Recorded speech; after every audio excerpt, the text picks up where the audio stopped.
নমস্কার, MD Mukherjee travels থেকে সকলকে স্বাগত। বকখালি পার্ট 4 তোমরা সকলে দেখেছো। এবার হচ্ছে পার্ট 5, বকখালি সি বিচের পার্ট 5। সকালবেলা আমরা আবার মুখ হাত পা ধুয়ে পরিষ্কার পরিচ্ছন্ন হয়ে আবার আমরা সি বিচে চলে এসেছি। বকখালি সি বিচে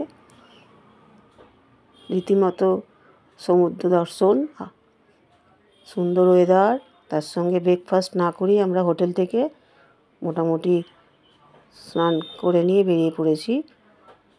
এবার এখানে এসে ব্রেকফাস্ট, সি বিচে ব্রেকফাস্ট দারুণ লাগে।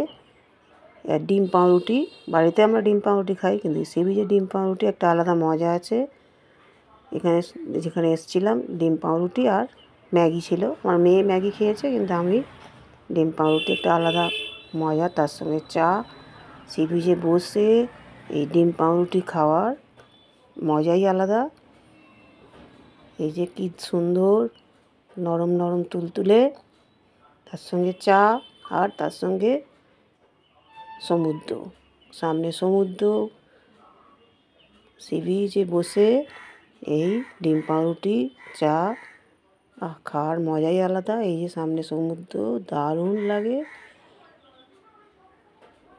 সকালবেলাটা ভালো লাগলো, রোদ ঝলমলে রোদের মধ্যে আমরা বকখালি সি বিচে বসে এনজয় করলাম।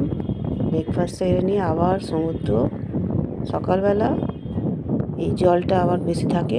সন্ধেবেলা তোমায় দেখিয়েছিলাম তোমাদের যে সরু নদীর মতো অল্প জল, পা করে পার হয়ে যাওয়া যায়। এখন সকালে আবার জল এসে দেখি জল ভর্তি হয়ে গেছে অনেকটা দূরে, সামান্য চড়া বাঁদিকটা, আর অনেক দূরে সমুদ্র।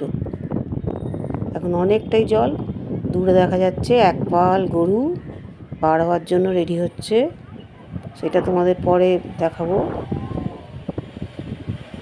পার্ট 5-এ আর দেখাবো না, পরে আবার দেখাবো কিভাবে তারা সমুদ্রে জল পার হয়ে আসছে এক পাল গরু, সেটা পরে দেখাবো। এই সাদা বালির ওপর সমুদ্রে বকখালিতে আমরা দারুণ উপভোগ করেছি সকালবেলাটা। সকলে বকখালি এসো, ভালো লাগবে। ভিডিওটা ভালো লাগলে লাইক, শেয়ার, কমেন্ট করো, সাবস্ক্রাইব করো। সকলে সুস্থ থাকো, ভালো থাকো, ধন্যবাদ।